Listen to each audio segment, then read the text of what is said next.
Salut les givrés, c'est Valentin. Aujourd'hui, je te montre comment faire un bain froid à la maison. On va voir ensemble comment choisir un bain froid, où est-ce qu'il faut placer ton bain froid et comment le refroidir.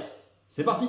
Alors, étape numéro 1, comment choisir son bain froid? Cette étape est cruciale et elle va dépendre de ton budget et de tes talents de bricoleur. Le bain froid numéro 1 que tu peux utiliser, c'est ta baignoire. C'est très simple, il te suffira de remplir ta baignoire d'eau et d'y ajouter de la glace afin d'avoir un bain froid chez toi. L'inconvénient de ce bain froid, c'est que tu ne vas pas pouvoir laisser l'eau pendant plusieurs jours et que tu vas devoir rajouter de l'eau et de la glace à chaque fois que tu veux l'utiliser. C'est clairement le bain froid le moins cher, donc tu as déjà une baignoire. Ça peut faire l'affaire pour un bain froid occasionnel, mais si tu es du genre à prendre un bain froid tous les jours, il va falloir trouver une autre solution. Bain froid numéro 2, la poubelle. Tu peux acheter une cuve ou une grande poubelle dans un magasin de bricolage à moindre prix.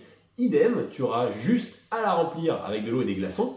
C'est pratique, parce que tu peux garder l'eau plusieurs jours, mais sache qu'il va falloir l'isoler si tu veux pas qu'elle perde le froid trop rapidement. Bain froid numéro 3, le bain froid portable. Les bains froids comme le K2 ont été conçus spécialement pour ça. Il est déjà isolé pour garder le froid, il est facilement transportable si tu veux te déplacer avec, parce que c'est un super objet à ramener à un anniversaire, et il est fourni avec des bacs à glaçons pour pouvoir le refroidir. Si tu veux le commander, tu trouveras un lien en description. Bain froid numéro 4, le congélateur. Certaines personnes retapent des congélos afin de les transformer en bain froid. Je l'ai mis dans cette liste, mais honnêtement, je ne le recommande pas parce que ça demande d'être bien bricoleur et si jamais le travail est mal fait, tu risques l'électrocution, ce qui ne va pas t'aider à être en meilleure santé. Bain froid numéro 5, ta piscine en hiver. Tant de personnes passent à côté d'un énorme bain froid hyper pratique et gratuit pendant tout l'hiver, c'est ta piscine. La température va sûrement descendre en dessous de 10 degrés pendant l'hiver. Et bonus, elle est assez grande pour organiser un bain froid collectif avec toute ta famille. Bain froid numéro 6, les bains froids électriques. C'est le bain froid ultime du givré. Imagine appuyer sur un bouton, sélectionner la température que tu souhaites et te baigner dans ton bain froid sans avoir à te soucier à faire des glaçons. C'est ce que tu peux faire avec un bain froid comme le LOTS. Cependant, ce type de produit est beaucoup plus cher que tout le reste et il s'adresse aux givrés qui ont les moyens. Tu as un lien en description si tu veux t'en procurer un. Étape numéro 2, choisir ton emplacement. Tu as trouvé ton bain froid et maintenant il va falloir que tu trouves un endroit où le mettre. C'est hyper important car un mauvais endroit pourrait te coûter plus d'argent, voire te coûter la vie. Bien choisir sa surface. Un bain froid avec de l'eau et toi, ça pèse plus de 400 kg sur un seul mètre carré.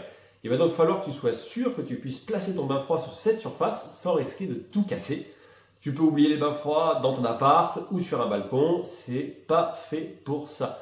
Place-le plutôt dans un jardin, dans ton garage, sur une terrasse, au rez-de-chaussée, sur une surface à plat. 2. Tu dois éviter le soleil. Pour éviter que ton bain froid se refroidisse trop vite, la règle d'or, c'est de le placer à l'ombre, surtout quand il fait chaud. Ce petit détail, ça va te faire économiser énormément de glace et donc beaucoup d'argent.